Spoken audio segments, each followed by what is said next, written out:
The average Warhammer player doesn't lose money because they're bad at the game. They lose money from a handful of decisions that lead them to lose a fair bit of money, so whether that be between 50 or 200 quid, but they lose money in the end. Some of these mistakes cost hundreds of pounds, some of them cost thousands. Like, there's very large gauge in between. Like buying a second army too early, so you haven't finished your first one yet, and you end up with quite a lot of stuff that you have to end up doing, which can be really daunting, and your pile of shame does grow. But fear not, because I'm going to go through all the mistakes that I've done, and mistakes that I know happen, so that you don't have to yourself. Also guys, one thing I've noticed is that over the last week, in the last 2 videos we posted, only 1.6% of the people who watch the videos have actually subscribed. So if you like this video, please do like and subscribe. Getting right into it, we're going to talk about buying too many hobby supplies. Now, everyone starts where they think they have to buy every single paint. So they'll buy 50 paints, a fancy wet palette, an airbrush setup, and all these things. However, realistically, you don't need all that stuff to get started. You can just get started with a basic hobby set to start off with, which gives you your clippers and your glue and all that sort of thing. Also, multiple brushes. Like when I first started the hobby, I bought like 4 or 5 brushes, like an extra detail brush, a standard brush, and all the old Citadel brushes. I bought one of each effectively. But the truth of the matter is you don't need to do that. You don't need to buy all of that stuff. Buy one good brush, or you could buy yourself a few little crappy brushes that you could just use and abuse and just get your first few models finished. And also wet palettes. You hear about these quite a lot on the internet, and I use one quite a lot myself. But I just got a basic arm paint one a while ago, and that's done me just fine for quite a while. Now, if you don't want to use an arm paint one, or you don't want to buy your own, you could simply just get a bit of sponge, some water in an old Tupperware, and just put baking paper on top of it instead. I use that for a good amount of time before I actually bought my own. So a beginner can easily start spending within the region of like 150 to 300 quid before even finishing a squad. So before they've even clipped a model out, they could easily spend that amount of money, which you just do not need to do. Mistake number 9. This is buying every new release. So a FOMO is a thing where you don't want to miss out, so you buy it when it comes out. Now I used to be an absolute mug for this. Now I'm not saying you don't have to do this, by the way. It's just one of these things that does add to your pile of shame and adds pressure onto the hobby. This will include stuff like limited boxes, battle forces, army boxes, all of those things. And you'll think it's because they're good value, and they are good value most of the time, but you also have to make sure that you actually do the models and build them and paint them.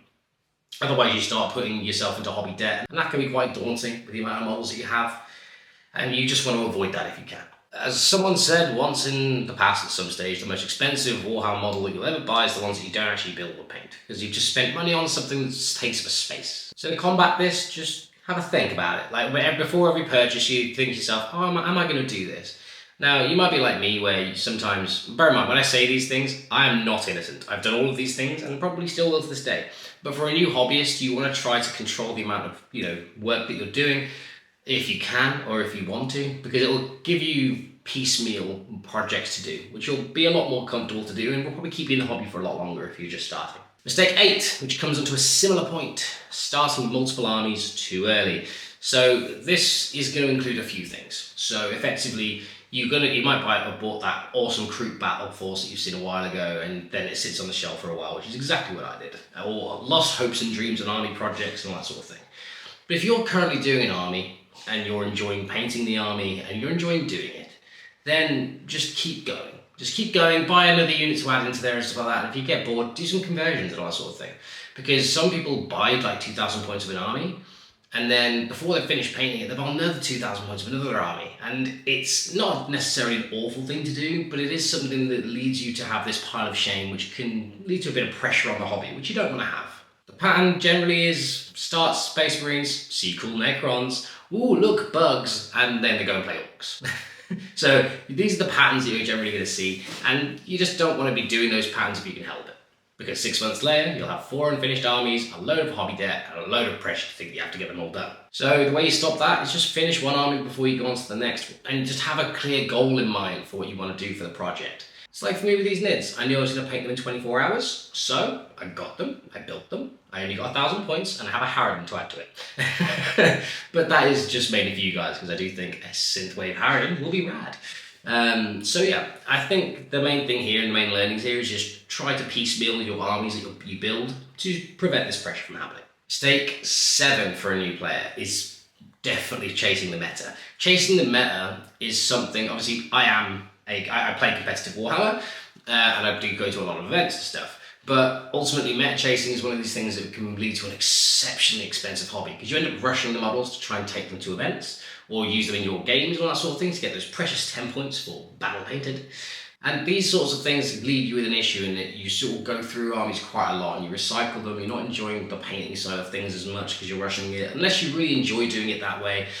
But ultimately, if you're going through these motions of chasing the meta, it will lead to unhealthy habits. And also, as a new player, if you're chasing the meta and you've got other people around you who aren't chasing the meta, it's not fun for them. So just bear it in mind before you start an army on the basis that are all as strong. I mean, I do it myself. I do it with like proxies models and stuff like that. And sometimes I actually build the army myself.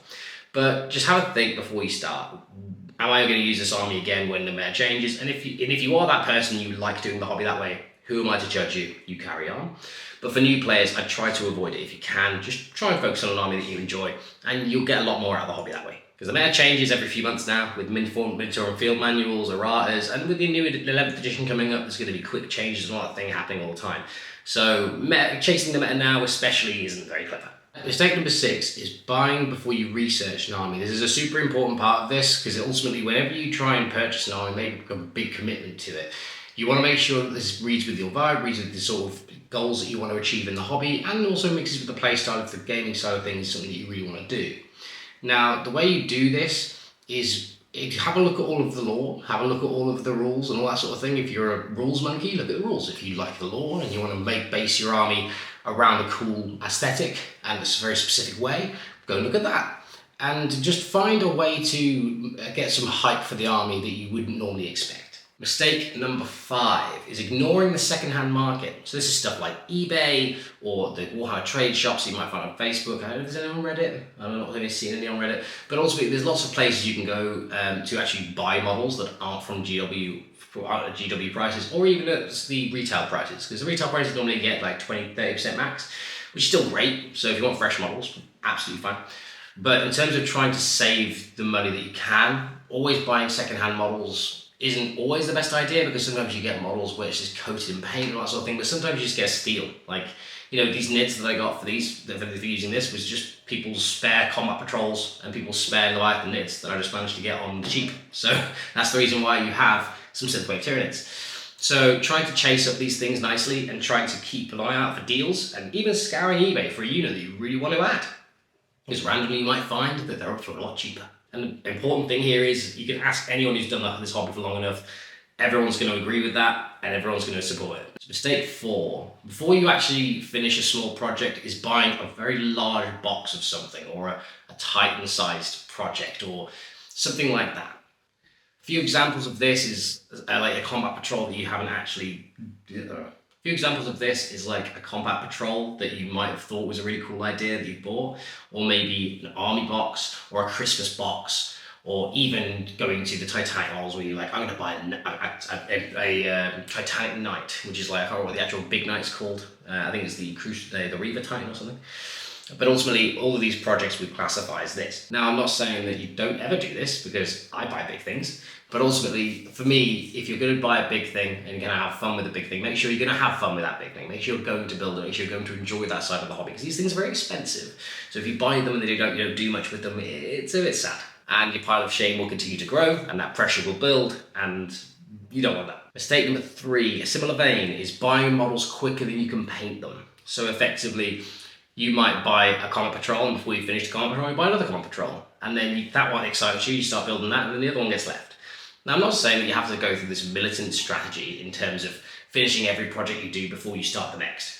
But having an idea of where you're going with a project and feeling pretty confident about what you want to do with it and where it's going to go before you jump onto another project is relatively wise, especially for a new player.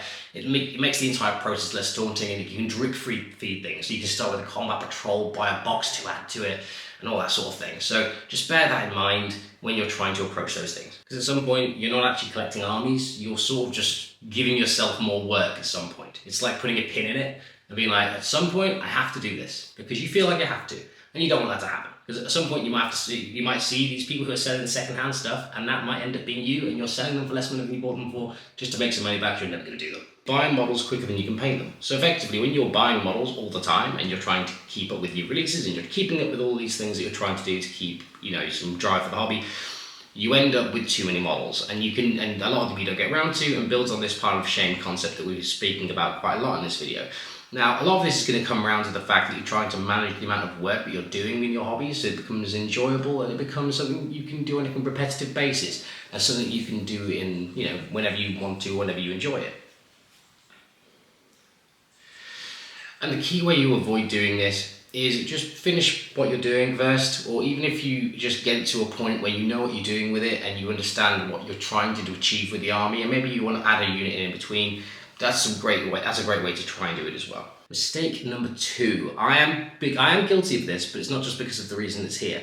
It's selling an army because the rules are bad.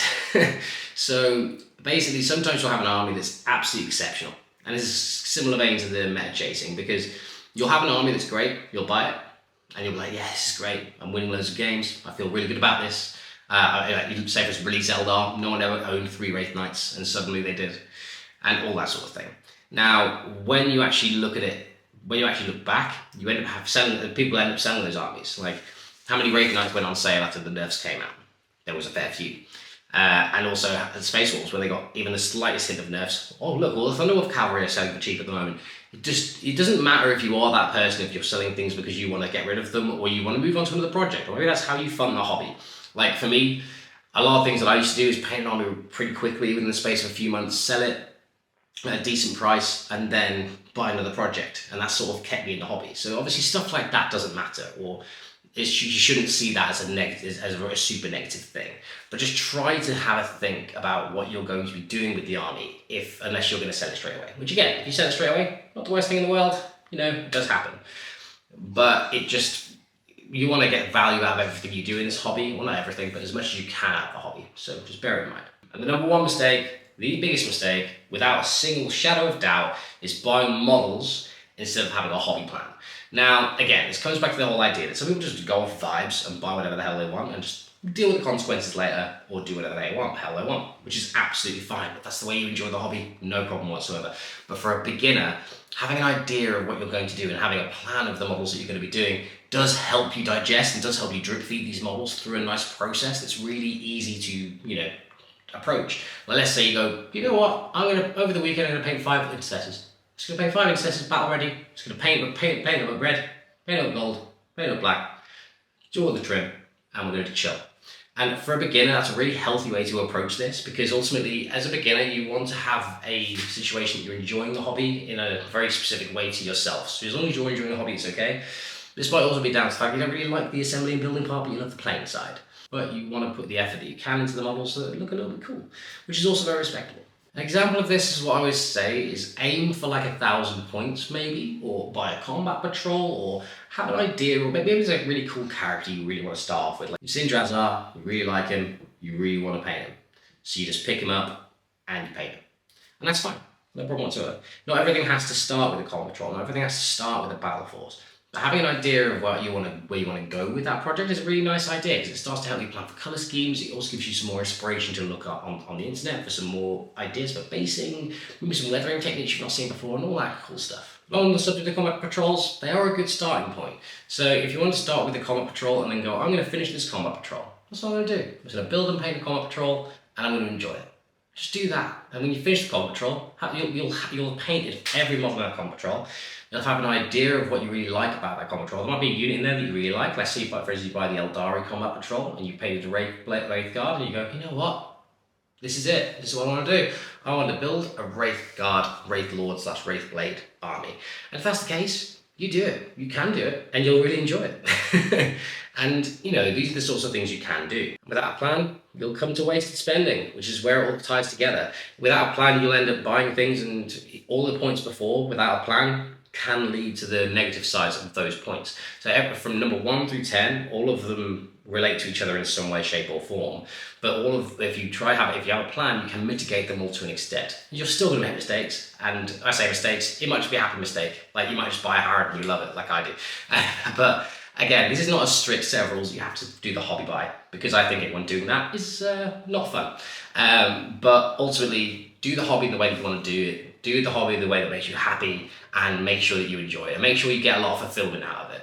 And I hope that you found this video useful. What mistakes have you guys made in the past that sort of made you go, oh my god, I've wasted money here, or you've bought something and gone, oh, I didn't like that, or you might have bought a model that you really hated to build. For me, I bought Lycus because she looked amazing, and I did enjoy painting her, but oh my god, the assembly, those legs with the webs, insane. So tell me your stories. I'd love to hear your stories. That'd be amazing. If you enjoyed this content, you want to see more like it, please do drop a like and subscribe to the channel and the video. That'd be awesome. And a comment below would be awesome. I reply to every single one, I promise. And we have another video out Thursday, which is going to be super exciting. So enjoy that one as well. And until the next one, guys, much love. Bye-bye. You've seen Drazar. You're in love with him. You really want to do him. Phrasing. You've seen Drazar. You really... can't get out of there.